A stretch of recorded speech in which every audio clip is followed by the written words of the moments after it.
ប្រភេទណាដែលជួយឲ្យម្ចាស់អាជីវកម្មកាន់តែលក់ដាច់វីដេអូ3ប្រភេទដែលគាត់អាចធ្វើបានទី1គឺវីដេអូដែលគាត់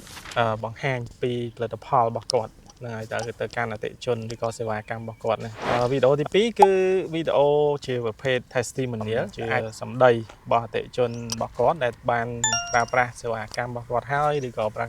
ប្រាស់ផលិតផលរបស់គាត់ហើយទទួលបានលទ្ធផលល្អហ្នឹង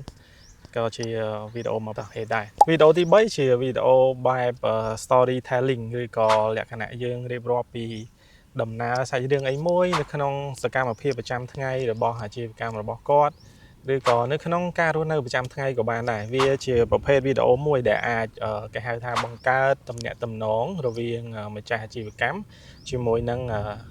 ហៅថាអ្នកទស្សនាឬក៏ជាអតិថិជនរបស់គាត់សម្រាប់ម្ចាស់អាជីវកម្មដែលមានតម្រូវការថតវីដេអូឬមួយក៏ consulting